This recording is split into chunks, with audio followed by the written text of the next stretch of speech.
Where are you going?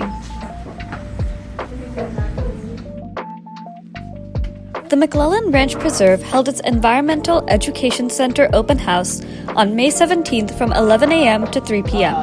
The event is typically held every Saturday and features native Californian plants and animals, as well as other activities such as coloring books and journaling stations. In addition to the activities, the event offered animal ambassadors including Park Ranger DZNP and Senior Recreational Lead Nikki Feskovich. They answered questions that the event attendees had and handled animals such as snakes and turtles for attendees to hold.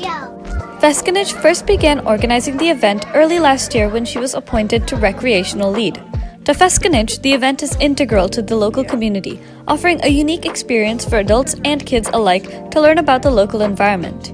However, after a year of running the event, Feskovich feels that many attendees come into the open house with misconceptions about many of the animals on display, particularly the snakes. For every open house I come in, I mostly just want to, I guess, demystify and basically familiarize people with nature, because a lot of the times we work in here with some animals that people don't like, just because they just don't like the look of them. Thanks for coming in. They think they are scary or they're gonna bite them.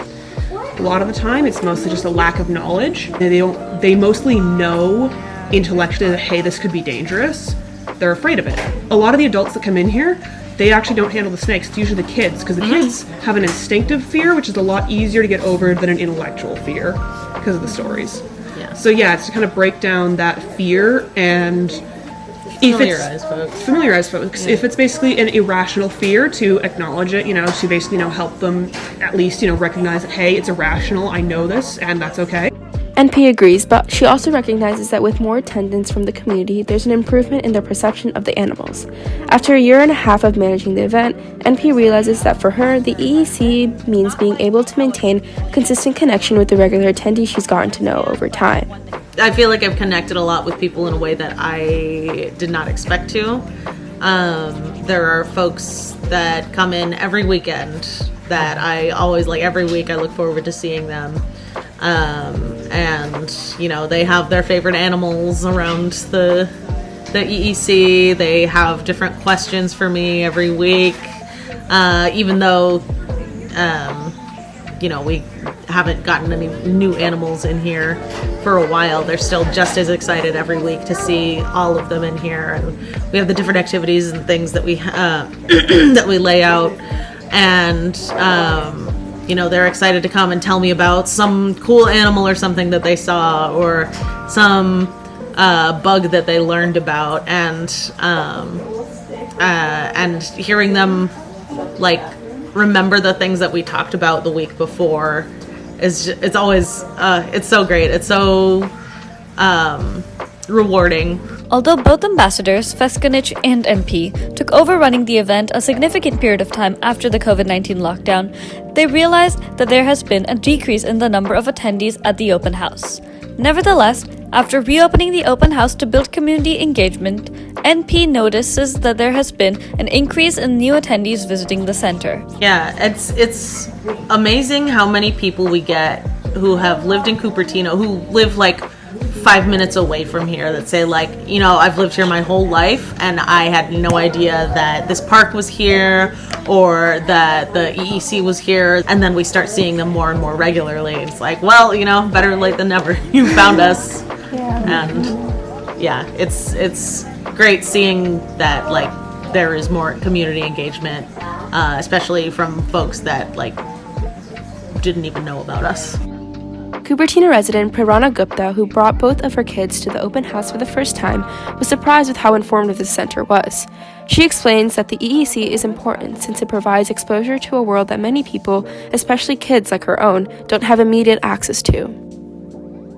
Oh, that's very important for them if you want to teach your kids. And because it's important for the kids to learn by themselves than having from other things like YouTube or something, that if they learn by themselves, it will be good for them. Not a third party teaching them.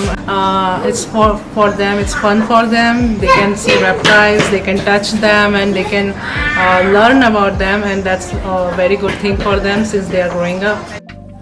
Overall, both Feskinich and NP feel that the open house will continue to hold value for the local community as an event that focuses on both plants and animals specific to Cupertino. In addition, NP wishes to pursue their passion for the environment through facilitating this open house and educating the Bay Area community about the local habitat.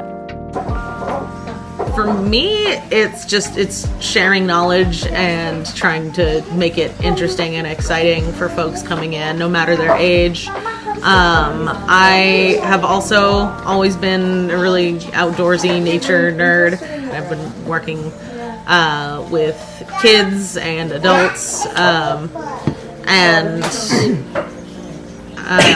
just teaching and sharing knowledge is very exciting for me. If somebody shows interest in something that I know about, immediately like, yes, let's talk about it. I will teach you things and you can teach me things about it.